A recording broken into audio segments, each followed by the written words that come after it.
Olá, turma, sejam todos muito bem-vindos ao Aceleração de Vendas Podcast, mais um episódio especial para você, para a gente falar de liderança, falar de desenvolvimento de vendas. E hoje tem uma convidada super especial aqui, uma pessoa com quem eu tive a honra de trabalhar por alguns anos, e vamos falar mais do que de liderança, falar de liderança feminina, que é uma posição rara na área das vendas, né? Geralmente as lideranças são muito mais masculinas do que feminina, e aí a gente deixa de aproveitar a oportunidade que uma liderança feminina tem para contribuir com os times de vendas. Vou começar falando aqui o currículo dela, ou a história dela, para a gente poder, então, começar o nosso bate-papo. Sem antes deixar de lembrar você para poder dar o like, se inscrever no canal e, claro, compartilhar o conteúdo caso você tenha ficado satisfeito com a nossa entrega. Como todos vocês já conhecem, a gente acaba construindo aqui um mastermind, ou seja, são ideias que vão sendo construídas ao longo do papo. Estou aqui com Rosângela Lima e eu vou contar um pouco da sua trajetória. De auxiliar de vendas a empresária, uma trajetória construída com disciplina, desenvolvimento de pessoas e propósito. Sou testemunha disso. Rosângela Lima é empresária no varejo ótico, com mais de 30 anos de experiência no mercado, construiu sua carreira passando por todas as etapas do negócio, da venda à gestão de múltiplas lojas, sempre com foco em resultado e principalmente em pessoas. Acredita que grandes resultados vêm de equipes bem desenvolvidas e de uma liderança que vai muito além do atingimento de metas, mas que forma pessoas, inspira e transforma vidas. Muito bem-vinda, Rô! Obrigada, Marcelo, querido. Prazer enorme estar aqui com você hoje.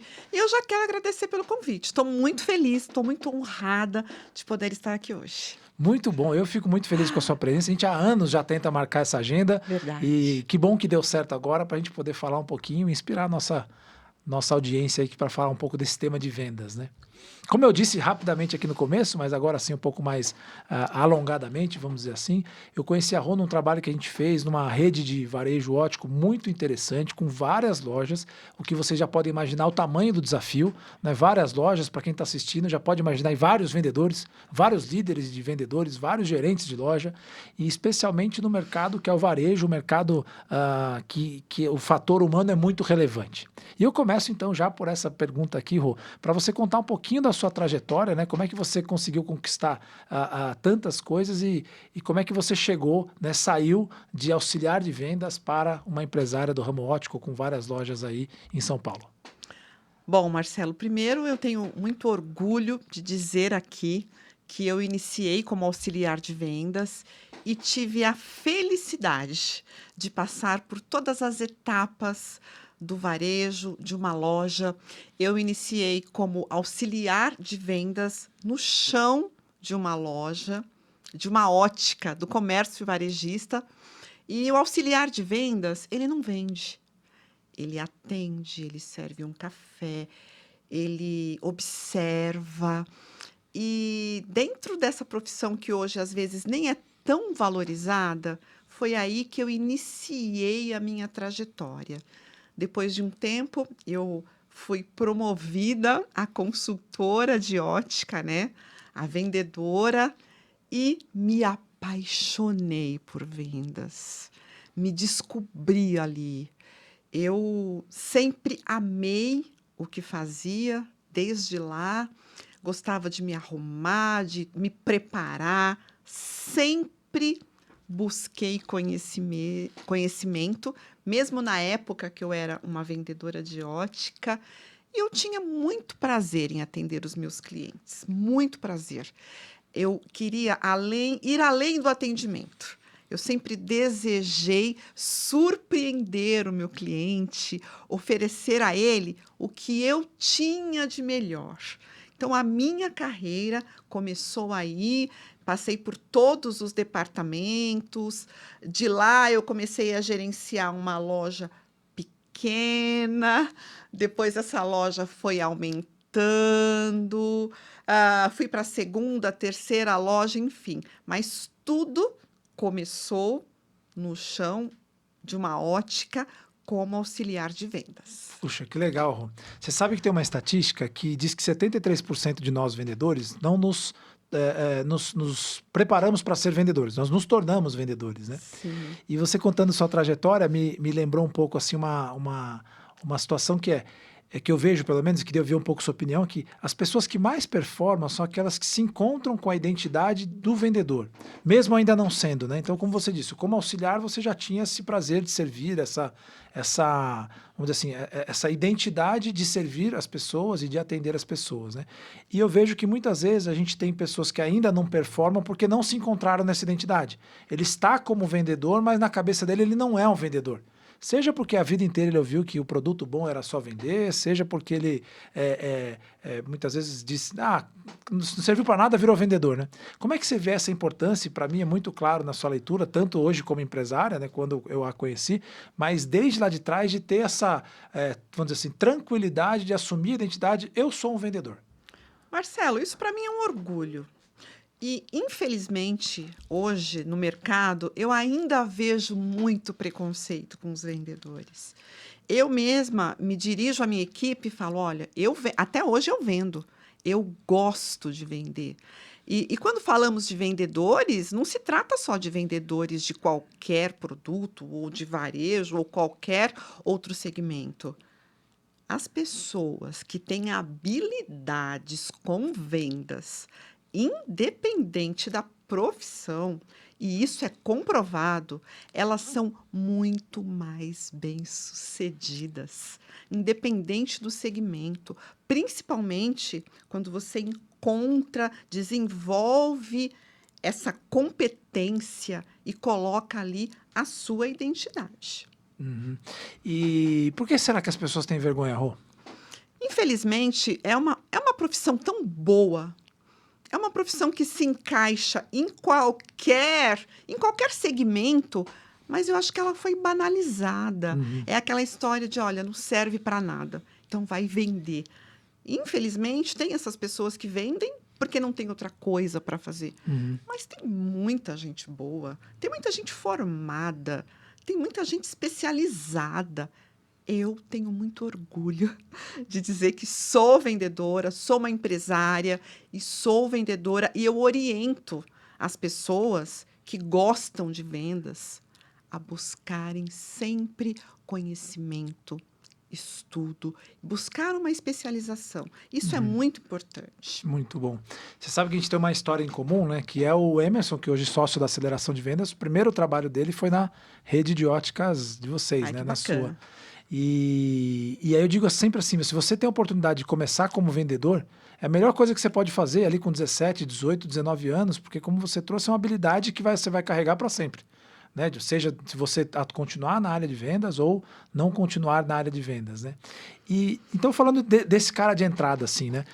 De novo, no varejo o fator humano é muito relevante, porque Sim. a pessoa encosta a barriga no balcão e ela pode comprar ou não comprar, e ela pode comprar 100 ou comprar 1000, a depender do vendedor que está diante dela, né? Como é que você vê as novas gerações nessa carreira de entrada? Quais são os principais desafios que você tem visto da turma mais jovem quando se fala de vender, né? Boa pergunta, Marcelo. Essa turma jovem, essa nova geração, eu vejo que eles vêm com muita força. Isso é muito positivo. Porém, eu vejo muitas dificuldades, eu vejo muitos desafios, porque as pessoas, elas querem chegar, mas elas não querem passar pelo processo. E vendas não é rápido, gente.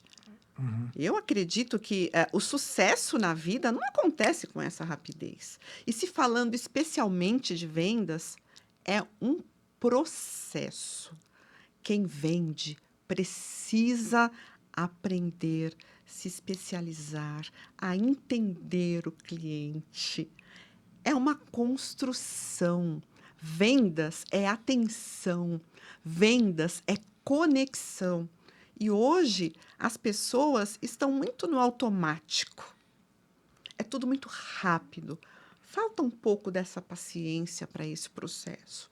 Então, o verdadeiro profissional, o profissional excelente em vendas, é aquele que tem a paciência, a persistência, a consistência de passar por esse processo. Muito bom. Você usou a palavra consistência, a palavra que eu gosto bastante. E aí eu queria ver se você lembra alguma história assim, porque uma das coisas que a gente tem mais hoje de estímulo é que você tem as redes sociais dando dopamina a cada 3 segundos, às vezes Sim. 2 segundos, 1 milissegundo. E quando você vai para vendas, às vezes você vai atender uma pessoa que não vai comprar naquele momento, ela vai voltar depois, enfim. E aí, como você disse, é consistência e um processo. Né? Mas como a gente foi educado a ter descargas de dopamina muito de curto prazo, quando o cliente fala não para a gente, às vezes é uma derrota. Tem um livro que chama Rápido Devagar, né? E ele diz assim, que você, para um não que você recebe, você precisa de 10 sims. Então, uma resposta negativa do cliente, você vai precisar de 10 positivas para poder equilibrar o seu ânimo. Claro, se você não for uma pessoa treinada, enfim, para isso, né? Aham. É, e aí, eu queria saber se você lembra alguma história que possa refletir um pouco nessa sua trajetória. Como é que você fazia quando recebia os nãos? Ou ainda faz hoje, né? Quando recebe os nãos, como é que a pessoa fica motivada? Porque para ter a consistência, você precisa ter um salto de fé e acreditar que no futuro vai ser diferente, né? Aham. Então, nas vendas tem o dia bom, tem o dia ruim, mas você tem que sempre continuar plantando. Onde é que você buscava, ou se tem alguma história que você se lembra de alguma venda, essa motivação após um não? Marcelo, o não, ele está presente na nossa vida. Ele nos faz bem. A nossa vida não é linear. E esse não, ele faz parte disso. Quantos nãos já recebi na minha vida? Como vendedora, também. Mas eu sempre acredito, e não é só em vendas, né? Isso eu carrego na minha vida. Depois do sol sempre vem depois da chuva, sempre vem o sol. Então, eu nunca fiquei desmotivada e nem desanimada por um não.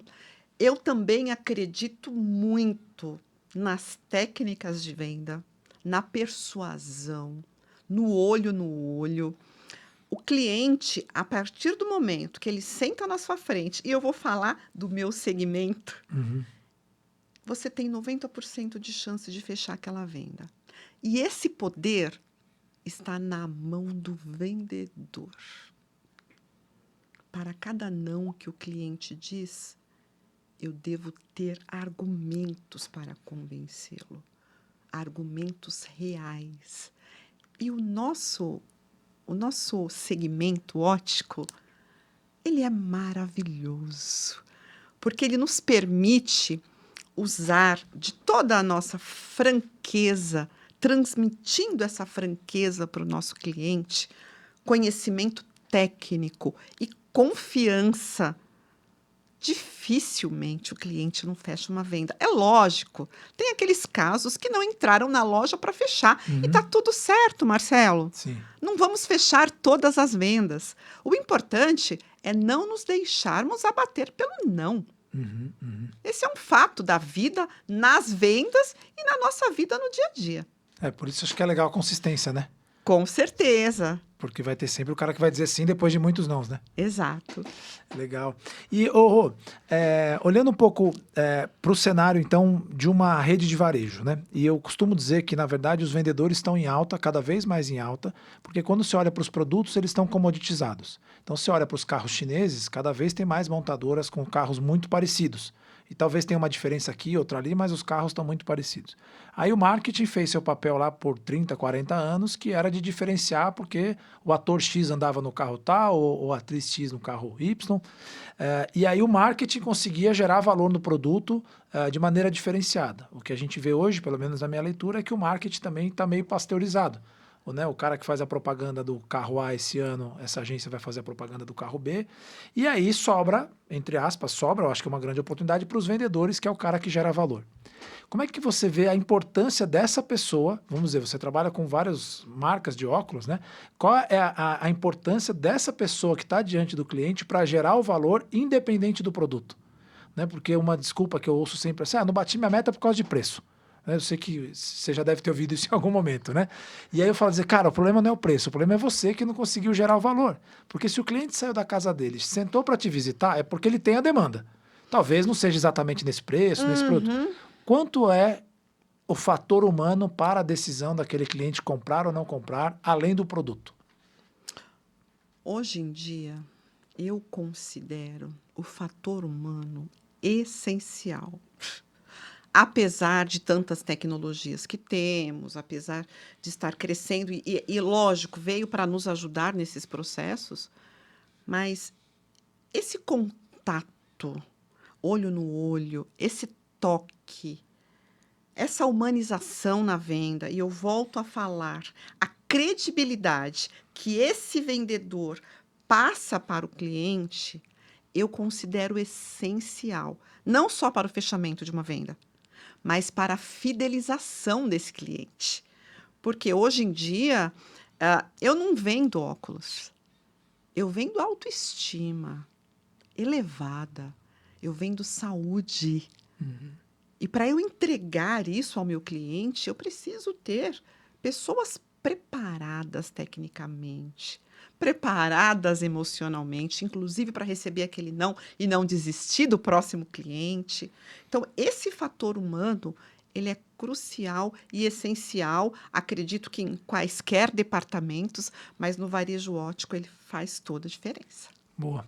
Se você vai numa loja, você está esperando, a primeira coisa é disponibilidade, né? Vamos dizer, você quer ir lá para comprar, porque senão você compraria na internet. E a outra coisa é uma consultoria de alguém que é o especialista no assunto, especialmente no ramo óptico, que tem os ajustes para fazer e toda a questão de saúde, né? E aí, Rô, olhando para os vendedores, assim, né? E aí talvez se puder lembrar de algum, não precisa dizer o nome, mas o que faz um vendedor acelerar o seu processo de desenvolvimento? Né? Onde é que moram não as competências do vendedor, as competências de autodesenvolvimento do vendedor. Então, mais do que ele saber ali, criar o rapport, etc. E tal, o que faz uma pessoa acelerar o seu desenvolvimento? Só para explicar um pouco da pergunta, porque as pessoas falam assim, eu preciso treinar meu time. E eu lembro muito, né, de quando a gente estava trabalhando lá muito próximo, de a gente falar muito do desenvolver, que é diferente do treinar, né? O treinar você faz esporadicamente ou pontualmente, o desenvolver é uma continuidade. Então, a minha pergunta é, o que diferencia as pessoas que mais se desenvolvem das que menos se desenvolvem? Que pergunta bacana, Marcelo. É muito interessante quando você traz essa pergunta, porque o desenvolvimento humano hoje, na nossa empresa, ele está muito presente. Tanto o desenvolvimento humano, quanto profissional e técnico. Hoje, a maior dificuldade que nós temos quando se fala de desenvolvimento humano não é ensinar, é encontrar pessoas que queiram essa oportunidade. Nós temos uma equipe muito estruturada, temos treinamentos constantes, mas falta hoje em dia essas pessoas que queiram essas oportunidades de se desenvolver. As pessoas querem ter um salário melhor ou ter um cargo maior, mas acabam se eximindo de quaisquer responsabilidades e também não querem passar por esse processo. Eu costumo dizer lá na nossa empresa que nós somos uma empresa que nós damos oportunidades, nós desenvolvemos pessoas e nós transformamos vidas. Eu gosto muito de falar isso, porque é uma realidade nossa. As oportunidades, elas existem de fato. Elas estão aqui, mas existe a dificuldade em encontrar essas pessoas. Hoje, uma pessoa que eu considero que tem alta performance é uma pessoa que está em constante aprendizado e, para mim, se eu fosse resumir alta performance, eu te diria que é comportamento. Comportamento aliado à ação e atitude. Uma pessoa que tem alta performance, isso pode ser nas vendas ou pode ser na liderança, é uma pessoa que se prepara, é uma pessoa que tem boas atitudes, é uma pessoa que faz o que tem que ser feito, mesmo sem ninguém estar olhando. Esses profissionais, eles acabam se destacando, porque eles não aceitam o básico. Eles querem mais. E querendo mais, eles se tornam esse profissional de alta performance. Muito bom. Eu costumo dizer que a alta performance é igual ao potencial que a pessoa tem, menos as interferências que ela carrega, né? Então, e eu foco muito, eu gostei do que você trouxe, muito na questão do comportamento, né? Porque a questão, às vezes o cara é cheio de objeção, cheio de crenças que limitam o potencial que ele tem, e a gente pode fazer tudo no desenvolvimento, menos a parte da pessoa. É isso. Né?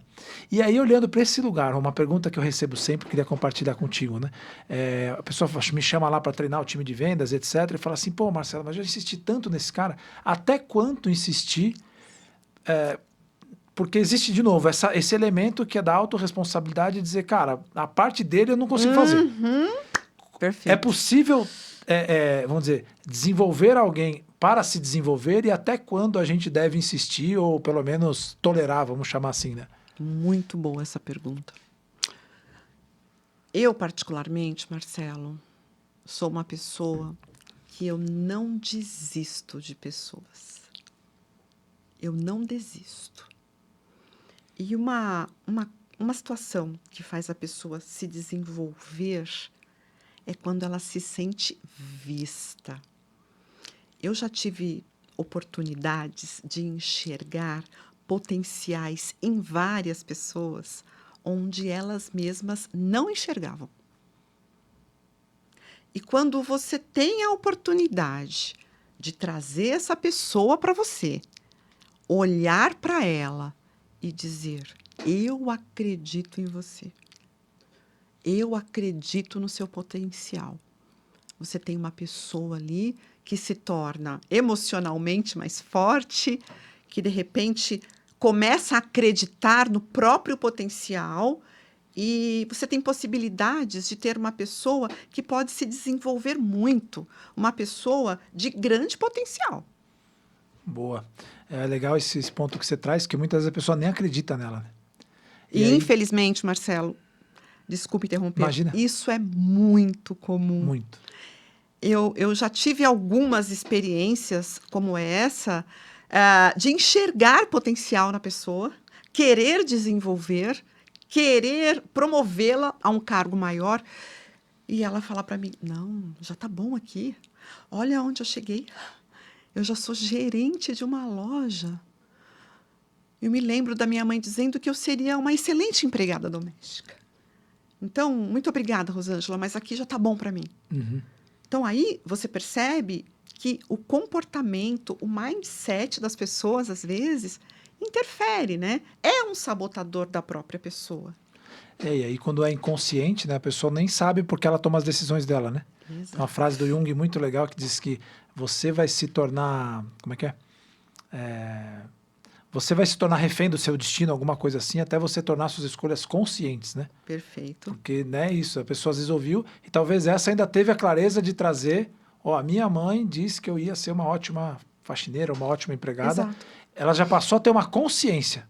Mas tem gente que nem tem a consciência, né? Acaba tomando as decisões e fica refém ali Sem da própria... saber. É verdade. Rô, então a gente estava falando aqui a questão justamente de quando você enxerga potencial numa pessoa, tende a você cobrar essa pessoa talvez com um pouco mais de energia, de maneira mais intensa. E algumas pessoas podem interpretar isso, estão pegando no meu pé. Uhum. E eu costumo dizer que assim, você não vai pegar no pé de uma pessoa que você não entende que tem potencial. Mas a pessoa pode interpretar assim. Como é que você vê isso na prática, no sentido de a pessoa eventualmente se sentir, estão pegando no meu pé. Eu digo que é um privilégio ser cobrado. Nossa, Marcelo. Outra pergunta incrível aqui que eu vou adorar responder. Tudo depende do líder que está desenvolvendo essa pessoa. A forma como acontece as conversas difíceis, o direcionamento, faz toda a diferença.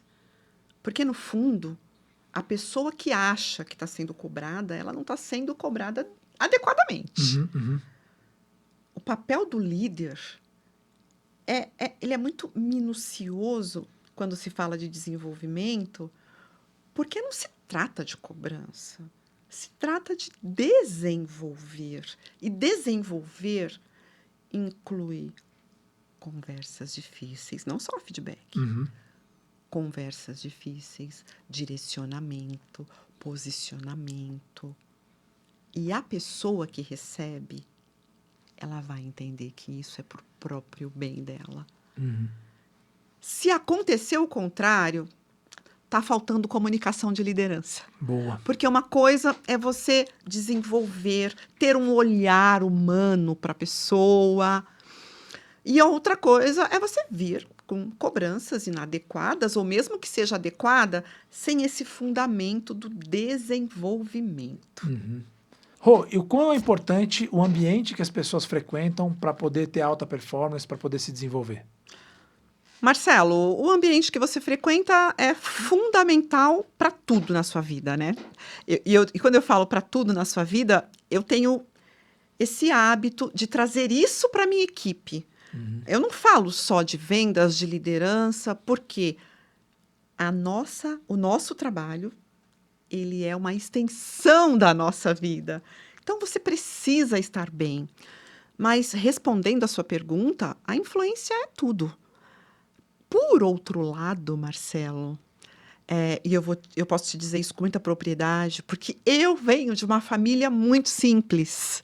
Meu pai era da construção civil, minha mãe costureira, mas chegou uma época na minha vida que eu enxerguei a necessidade de buscar algo diferente. Então, mesmo as pessoas que se sentem menos favorecidas hoje em dia, tem muita coisa gratuita na internet, em várias redes, que nos dá a oportunidade de buscar outros ambientes, de buscar mais conhecimento, e que isso certamente vai fazer muita diferença. Boa. Acho interessante isso, a questão de você intencionalmente buscar os ambientes que você quer, né? Sim. E talvez as pessoas possam, mas o ambiente, será que é um lugar físico? É também. Mas quando você frequenta, né? Eu assisto sempre aquele podcast, eu assisto aquele canal, eu vejo aquele influencer, é o ambiente que você está frequentando, né? As palavras têm poder, né?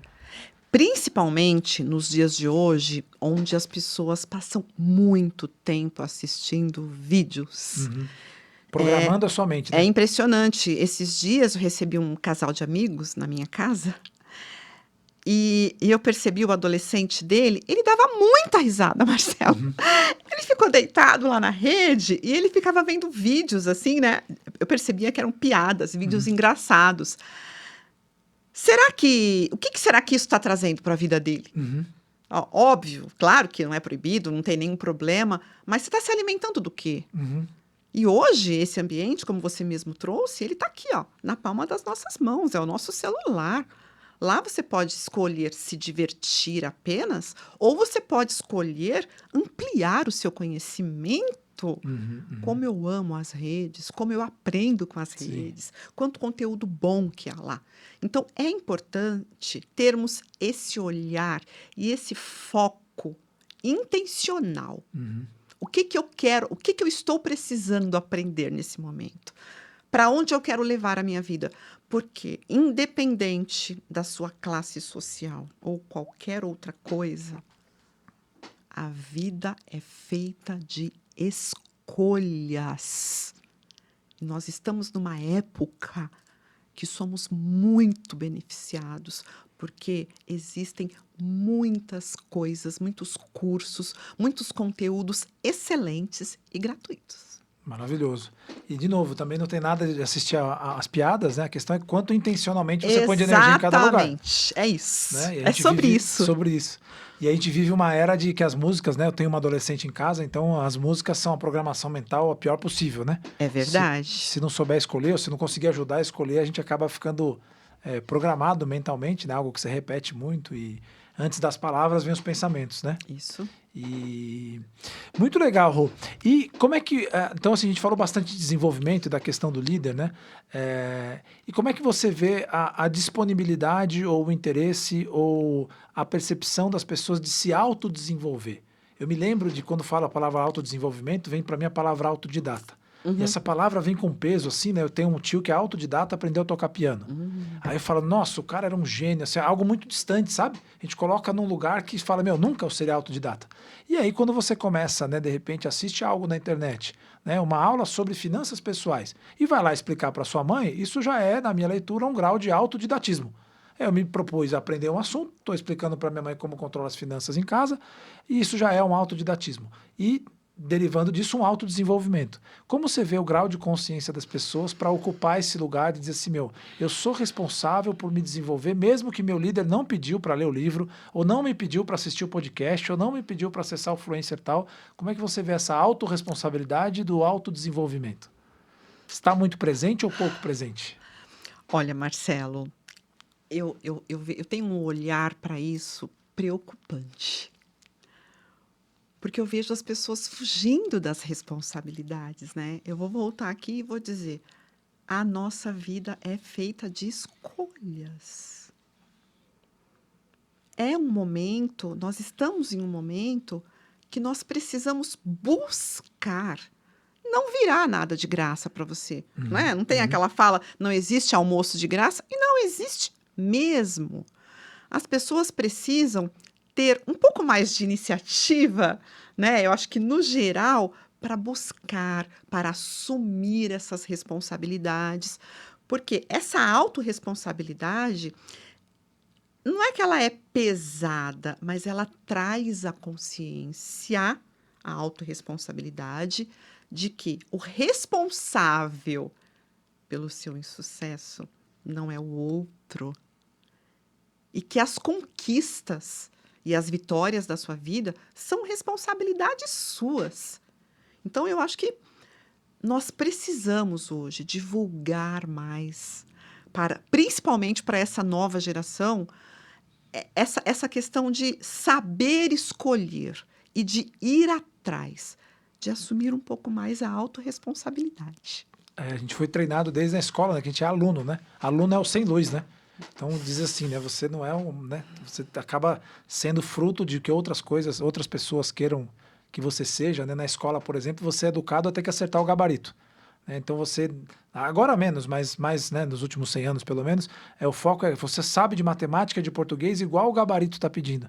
Você não é educado a buscar outros conhecimentos ou correlações de conhecimento entre a matemática, a física, a química, a biologia. Você aprende as caixinhas separadas, né? Então você é meio educado a ficar nessa posição de o professor me ensina e eu executo. Porque nas fábricas, né, ninguém queria muita gente dando muito palpite, né? Mas hoje eu acho que a gente vive uma era completamente diferente, até mesmo nas escolas, de você fazer as correlações. E uma das características que eu vejo dos profissionais de vendas, a gente até desenvolveu um tema sobre isso, que é a capacidade de construir possíveis hipóteses ou teses. Ou seja, quando eu vou apresentar um produto, o que esse cara pode estar pedindo, o que seria um caminho possível, e não simplesmente replicar, porque eu aprendi no treinamento que esse é um óculos escuro, e eu vou repetir todos os atributos do óculos escuro. Sim. Como é que eu penso outros caminhos e outras possibilidades para me conectar com o meu cliente que pode estar trazendo visões completamente diferentes do meu produto, né? Exatamente. Quando você traz esse ponto, o que vem à minha mente é o seguinte: a criatividade na hora da venda. Eu vivi isso, Marcelo. Durante muitos anos, eu fui a balconista que atendi lá do outro lado do balcão mesmo, né? E eu me lembro que, em vários momentos, eu precisei acessar minha criatividade. Real, verdadeira, mas buscar um caminho alternativo. Verdadeiro, mas um caminho alternativo. Sair daquele quadradinho. Sair daquilo que foi ensinado e, de acordo com o que você ouviu do cliente, usar a sua criatividade para ter uma boa argumentação e também criar conexão com o cliente. Então, eu acho que a criatividade, esse sair aqui desse lugar apertadinho, faz muita diferença na vida do vendedor e na vida de qualquer líder, né? Eu me lembro de quando a gente estava fazendo o trabalho, muitas lojas, né, muitos líderes e tal, e uma característica que eu vi assim das lojas que mais performavam, eu até associei como, na minha leitura, o principal indicador de um líder. E aí eu queria que você comentasse um pouquinho sobre isso, que a minha leitura foi o seguinte: o melhor líder é o cara que tem o maior percentual do time batendo meta. Ou seja, eu posso entregar a meta da loja tendo 5 ou 10, vamos dizer, 10 vendedores, 2 vendedores fazem a meta da loja. Esse é um tipo de líder. Tá. Mas eu tenho outro líder que faz com que 8 pessoas façam a meta da loja. Esse é outro tipo de líder, porque ele está multiplicando o conhecimento dele ou a exponencialidade dele, né? Como ser esse líder multiplicador que faz com que mais pessoas batam a meta? Na minha opinião, esse é o verdadeiro líder de alta performance. Líder de alta performance é a mesma coisa de liderar pensando no desenvolvimento da sua equipe. É muito simples isso na minha cabeça. O líder de alta performance é aquele que conquista a equipe. Mas como se conquista a equipe? Será que é dizendo sim para tudo que eles pedem? Será que é agradando todos, simplesmente? Não. O líder de alta performance é aquele líder que exige ou deseja, eu vou usar a palavra deseja, é aquele líder que deseja excelência, Marcelo. Lá em cima, lá em cima, lá em cima que você nem enxerga mais a sua mão. Ele deseja essa excelência, mas ao mesmo tempo, ele tem um olhar para o próximo. Ele tem um olhar humano. Ele usa de empatia. Ele se preocupa com aquele colaborador. Ele quer desenvolver aquele colaborador. É por isso que a equipe dele, todos entregam ali a meta. Ele não está na mão de 2 vendedores que caminham sozinhos. Aqui não, aqui eu tenho uma liderança forte, de alta performance, uma equipe que foi desenvolvida, não só treinada, foi desenvolvida. E eu falo isso para os meus líderes, né? Um bom teste é: pegue férias. Esse é o teste Pegue folga. Eu adoro que os meus líderes aproveitem os feriados prolongados. Ah, não. Pegue folga. Como que vai reagir a sua equipe? Um líder de alta performance, você nota quando ele sai de cena e a equipe performa. Eu falei um pouco aqui no começo sobre a identidade do vendedor, né? Agora, para falar um pouco do líder, existe uma tese muito comum que fala assim: você pega um grande vendedor que está lá arrasando e promove esse cara para o gerente. Aí você fica com um gerente ou um líder, mais ou menos, e perde aquele super vendedor que você tinha. Como é que você vê essa migração entre super vendedor para um bom ou ótimo gerente? Ótima pergunta, Marcelo. Isso é muito comum no varejo, né? Muitas empresas acabam pegando o melhor vendedor e colocando na liderança. É claro que se ele vende bem, ele já sai à frente para ser desenvolvido para a liderança. Uhum. Mas isso não garante. O bom vendedor nem sempre será o líder de alta performance. Uhum. Então, existe um caminho aí a ser percorrido, que é o desenvolvimento para a liderança. Uhum. Eu já saí na frente aí, já caminhei muito, porque ele domina a parte de vendas, ele é um excelente vendedor, mas esse excelente vendedor, ele precisa desenvolver técnicas de liderança. Ele precisa entender sobre equipe, sobre desenvolvimento de equipe, sobre lidar com pessoas. Isso é importantíssimo. Não dá para imaginar que eu vou pegar o melhor vendedor e vou transformá-lo no melhor líder. Existe esse caminho a ser percorrido e essa técnica, esse treinamento, esse desenvolvimento deve existir. O quanto o tema conversas difíceis faz parte desse desenvolvimento? Nossa, ele tem que estar presente 100%. O bom líder, o líder de resultados, o líder que entrega, que desenvolve pessoas, ele não pode fugir de conversas difíceis. E eu vou além. Essa conversa difícil não pode demorar para acontecer. Ela tem que acontecer o quanto antes. Eu colocaria, se não no topo, mas como uma característica essencial para o desenvolvimento. Porque o que o líder vai fazer como desenvolvimento é conversar com uma pessoa. E pode ser difícil ou não, né, a depender das pessoas que estão falando, ou a depender até do assunto, mas eu também colocaria como um topo, porque tudo que você vai aprender vai passar depois, né, no processo de desenvolvimento, por uma conversa. É isso. E pode ser fácil ou difícil, dependendo do cenário. cenário. E às vezes, Marcelo, esse desenvolvimento, ele dói, viu? Uhum. Não fique pensando que eu estou romantizando aqui. Não, desenvolver pessoas é uma tarefa que te exige muito. Exige muita entrega, muita consciência, muita empatia. Porque a forma com que você vai falar Tem inúmeros casos. Eu fui gerente de loja de 5 pessoas, de 10 pessoas, de 30 pessoas. São pessoas diferentes, são pessoas com hábitos diferentes. E eu tive casos já de líderes que precisou falar com a equipe sobre hábitos de higiene. É um assunto delicado? É um assunto delicado. Mas o líder que se preocupa com essa equipe, ele vai tratar disso. Com amor, com gentileza. Isso é desenvolver pessoas, no meu ponto de vista, Sim, né? perfeito, claro. E quando a gente, né, você fala essa questão da gentileza, eu acho que a gente foi para um lugar hoje, né, no mundo, em que as pessoas tratam o diálogo num lugar que, vou dizer assim, né, espera-se que a gentileza seja sempre um papo muito sutil, muito suave, que quase você não diz o que tem que dizer. Né? Porque você fala assim, no intuito de você ser gentil, você fala assim, nem vou falar porque se eu falar eu vou parecer rude. Você pode dizer, cara, eu tenho um hábito de higiene que eu tenho que falar para a pessoa. E talvez aquilo na leitura da pessoa, porque é o mapa mental da pessoa, né? Tem pessoa que você vai falar, você precisa fazer ter esse comportamento, etc. A pessoa vai falar, ok. E tem outras que vão se sentir completamente ofendidas, né? E eu trago isso para o campo da programação neurolinguística, né? Que fala dessa questão do mapa mental, que né, às vezes para falar de higiene, para um vai dizer, ok, beleza, pô, já entendi, tem que fazer tal coisa. O outro vai se sentir completamente ofendido pela leitura dele do que foi exposto. O quanto o líder consegue se distanciar um pouco desse lugar de dizer, cara, eu tenho que ser tão gentil, tão gentil, tão gentil, que eu quase não falo o que o outro precisa ouvir. Ai, Marcelo, que delícia poder falar sobre isso com você. Já te agradeço por essa pergunta. Na nossa empresa, eu trabalho com gestão humanizada.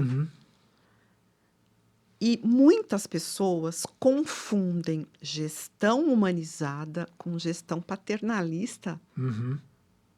Existe uma linha tênue, mas são coisas extremamente distintas. A equipe precisa de um líder que diga o que deve ser feito, não o que eles querem ouvir. Se eu pudesse falar uma frase só, o que diferencia um líder humanizado de um líder paternalista? A frase é essa. Não diga o que a equipe quer ouvir. Diga e faça o que a equipe precisa de ouvir. Muito bom. Isso me lembra aqui tem uma teoria que fala assim do egossistema e do ecossistema. E quando você fala o que o cara quer ouvir, é no fundo porque você não quer ter o confronto. Você está se protegendo, vamos dizer assim, e o outro, deixando o outro protegido, no sentido, não de que você vai atacar ou não, mas ele chama isso de sistema, de quando você conversa amigavelmente, no sentido de que está todo mundo no seu ecossistema, e para não falar para o outro que ele vai se incomodar, você também não vai se incomodar, você deixa acontecer, só que nesse lugar ele diz, cara, aqui não tem energia de transformação. Aqui vai estar todo mundo em silêncio, a reunião vai ser ótima, ninguém discutiu e também não transformou, porque a transformação tem calor, né? E aí ele diz que o oposto disso é o ecossistema, em que todos estão dispostos por mais que saia uma faísca aqui e outra ali, está todo mundo trabalhando em prol de um objetivo.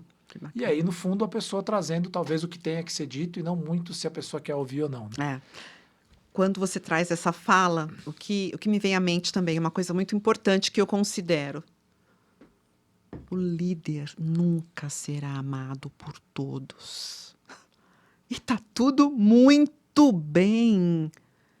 A vida é assim. O líder, ele tem que trabalhar em prol da equipe, em prol de desenvolver as pessoas. E nem sempre, por mais que trabalhemos a nossa comunicação, por mais que usemos de rapport, por mais que trabalhemos com PNL, com quantas pessoas um líder fala? Na nossa empresa, quantas pessoas nós temos? Será que nós vamos conseguir agradar a todos? Será que ele vai ter esse olhar de falar, olha, ela está falando isso para o meu bem? Eu sinto muito. Por quê? os líderes que se destacam, os líderes de alta performance, e não só em vendas, são aqueles que transformam vidas, que trazem mudanças.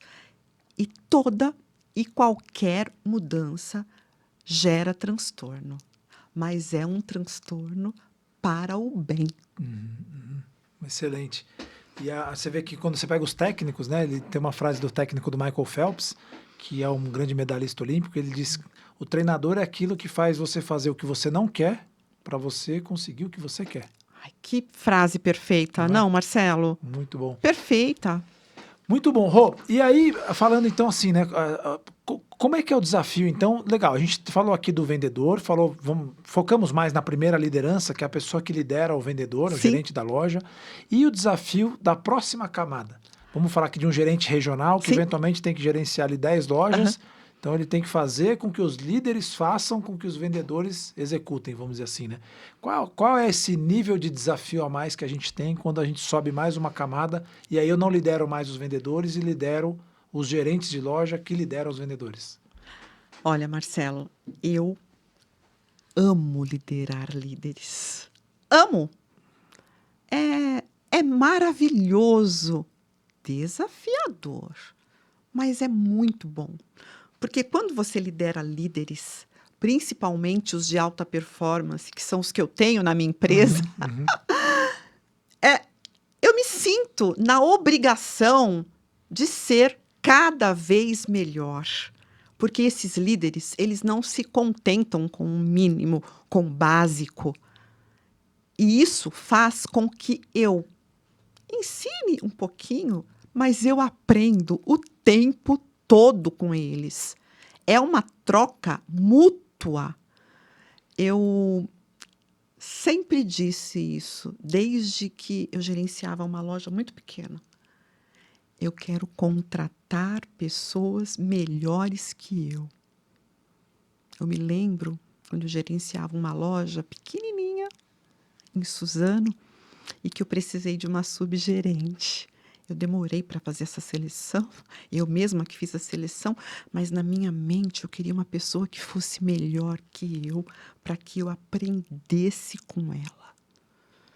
E isso faz muita diferença na vida da gente. Então, é um desafio, mas liderar líderes faz com que você também evolua. E quanto um líder é solitário? O líder é solitário, sim. Líderes, lembrem-se disso.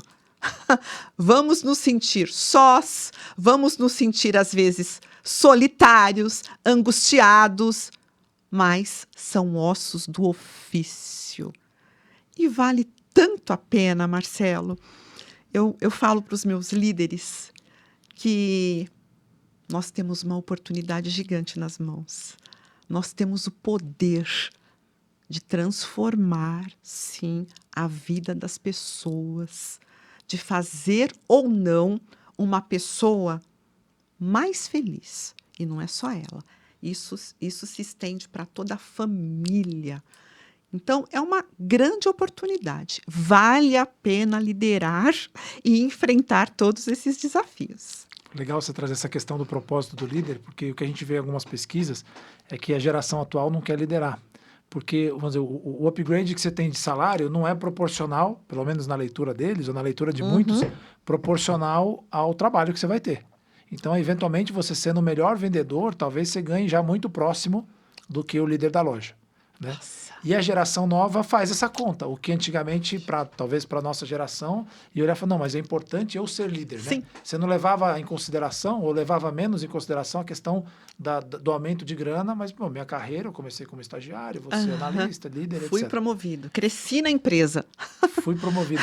E aí, acho que com essa questão do propósito, talvez seja uma luz para a nova geração poder olhar e falar, cara, talvez eu não seja líder pelo upgrade que eu vou ter de dinheiro, pelo aumento de dinheiro, mas talvez pelo propósito de desenvolver pessoas, né? E um ponto muito importante quando você fala sobre isso. Nós já tivemos algumas recusas na nossa empresa de pessoas onde enxergamos potencial, Mas a pessoa falou: ah, não, obrigada. Prefiro ficar como vendedora mesmo. Entro tal horário, saio tal horário, sem maiores responsabilidades. E tá tudo bem, Marcelo. Seria esse um comportamento, é, vamos dizer assim, admirável ou não? Eu falo isso porque, falo, tem um grau de consciência. Quando a pessoa, a gente falou da intencionalidade, né? Aham. A pessoa fala, cara, não, eu não quero. Olha que é um poder, né? Você saber o que você não quer. Quando você fala de admirável, eu acho que podemos até dizer que é admirável, sim, porque essa pessoa, ela tem um nível alto de consciência e ela sabe o que ela quer. E ela está feliz. Eu tenho uma situação bem interessante, Marcelo. Eu estacionava o carro num estacionamento, tinha um rapaz lá, boa aparência, muito educado, gentil, super gentil, e todos os dias eu deixava o meu carro com ele, e um dia eu falei, você não quer uma oportunidade? Porque ele lavava os carros, manobrista. Falei, olha, eu tenho uma oportunidade na minha loja, você vai entrar como montador, você tem a oportunidade de virar gerente.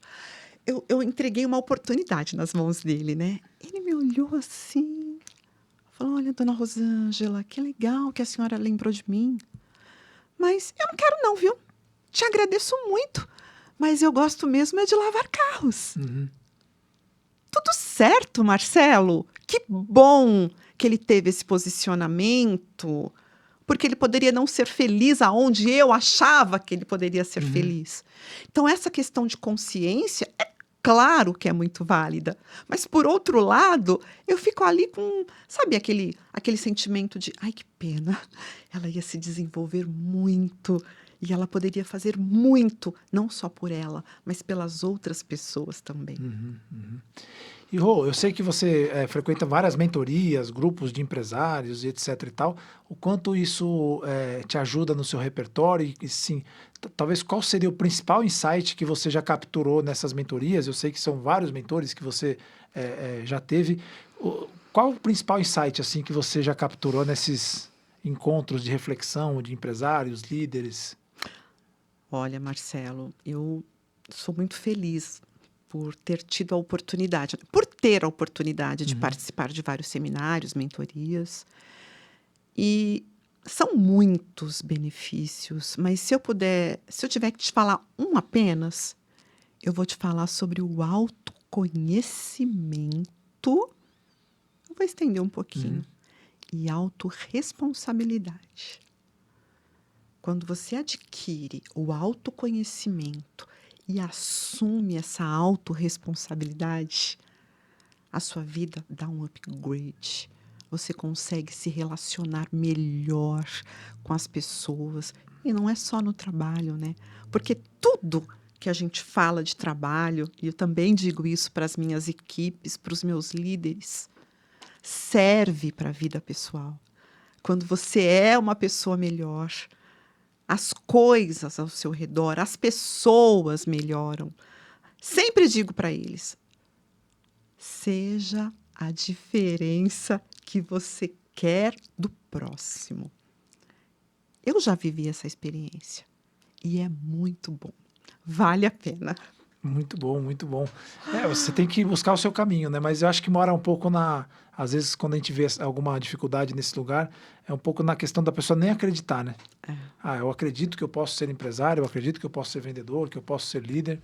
E buscar esses ambientes te permitem, eu acho que dar esse refresh do que você é capaz de acreditar. Só Né? aproveitando esse ponto aí, quando você traz esse assunto, você sabe que quando eu comecei a minha carreira lá atrás, eu nunca me imaginei sendo a empresária que eu sou hoje, até porque isso era muito distante da minha realidade. Mas uma coisa eu sabia, eu quero ser a melhor. Eu sou a vendedora, eu vou ser a melhor vendedora. Só para a gente poder falar um pouquinho de vendas, eu sempre gostei muito de surpreender o meu cliente e eu sempre fiz questão de ser lembrada.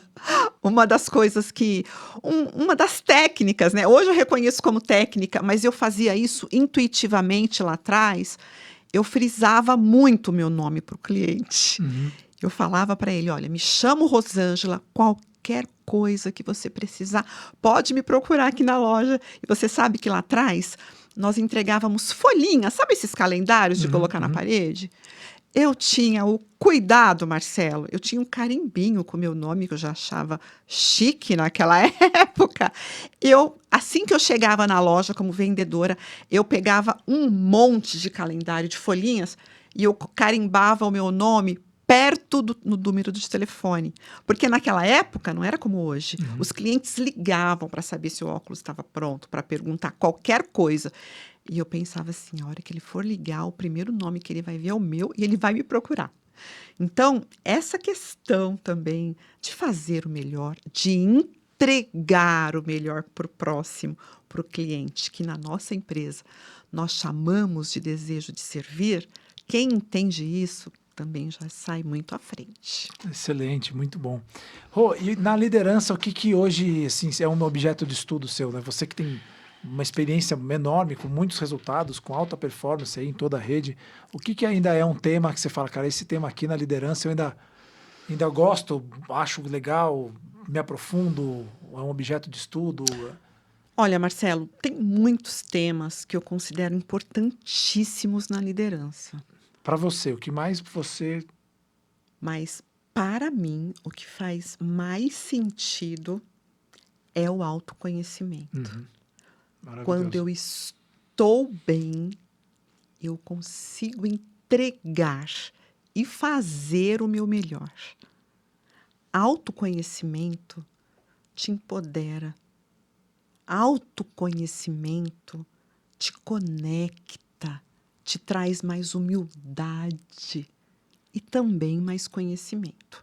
Eu invisto muito e acredito muito no autoconhecimento. Excelente. A qualidade de qualquer intervenção depende do estado interno do interventor. Disse tudo. Não é? Obrigada. Frase do Otto Scharmer, né, que diz isso aí. Se o líder tá bagunçado, a intervenção dele, né? E você sabe que eu estava gravando aqui com a turma do Bradesco semana passada, e aí a preocupação dele já está nesse lugar, porque a gente fala com várias empresas, eu fico olhando qual é o nível de eu vou chamar aqui de esoterismo, vai, porque não tem outra palavra, ou misterioso, sei lá, ou gasoso. Esses lugares um pouco mais, né, meditação, cara. Como é que um banco fala de meditação? Como é que um banco fala pro líder dormir melhor? Como é que um banco fala para a pessoa... Importantíssimo isso, Importantíssimo. Marcelo. Isso já está na agenda dos líderes, né? Eles têm um treinamento lá com milhares de líderes e eles disseram que esses são os conteúdos que mais têm sido absorvidos pelos líderes. Ai, que delícia. Bom, né? Bom demais. Muito bom. Na nossa empresa, recentemente, há uns 90, 120 dias, nós montamos um grupo chamado Grupo das Emoções. Que legal. Aonde 2 vezes por mês nós temos uma psicóloga que faz um bate-papo, uma roda online com todos os nossos líderes para tratar de várias pautas, para que eles possam trabalhar com o máximo de saúde mental. Nós, Marcelo, por ser loja de rua e varejo, nós trabalhamos aos sábados, inclusive, né? As nossas equipes trabalham aos sábados.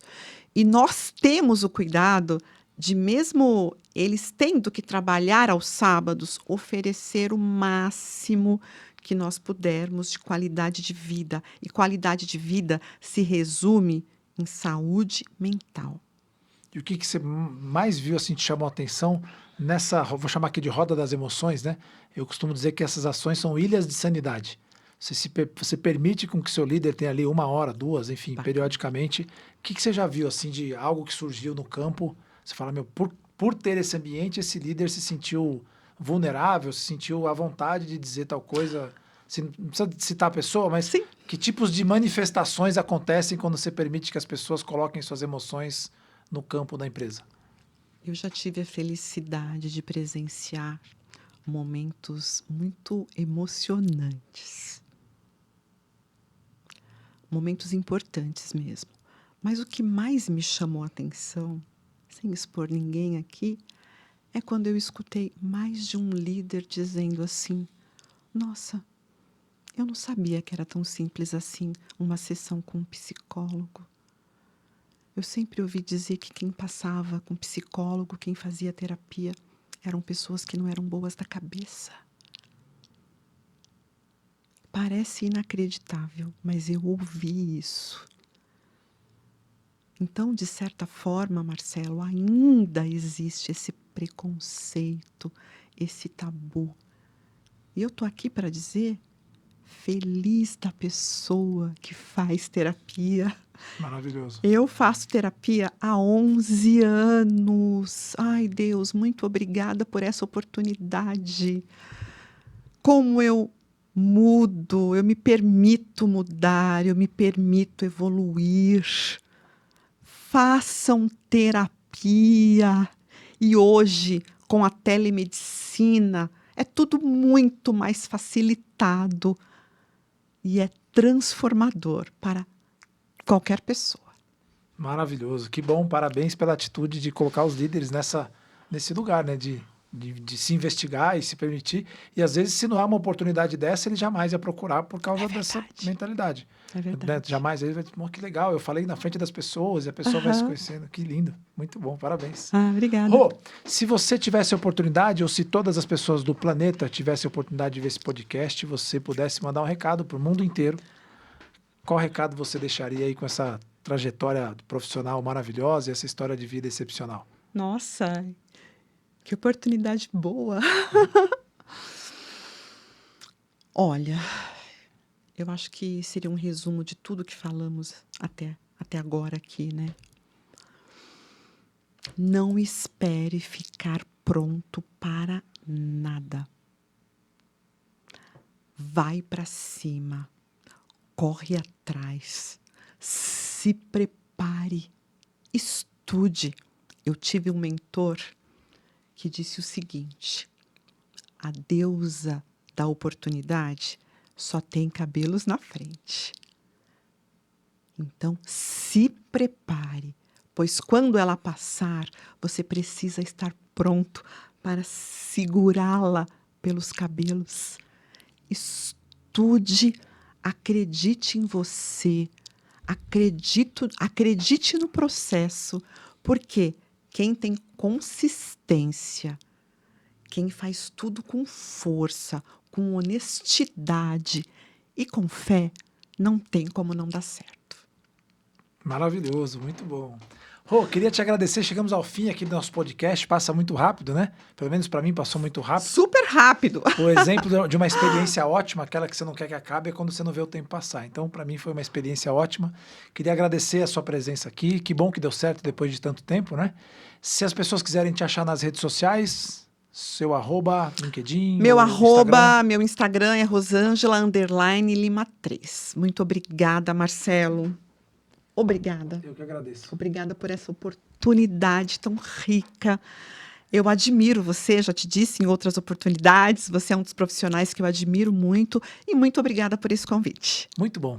Turma, esse foi mais um Aceleração de Vendas Podcast, episódio número 10 dessa nova temporada aqui de 2026. Tivemos a alegria aqui de compartilhar bastante conhecimento com a Rosângela, uma excelente líder, uma mulher de muita força aí, frente a diferentes, uma quantidade enorme de lojas, responsável por vender muitos milhões, e isso traz todo o poder que a energia feminina e que a liderança feminina tem para agregar ao mundo corporativo.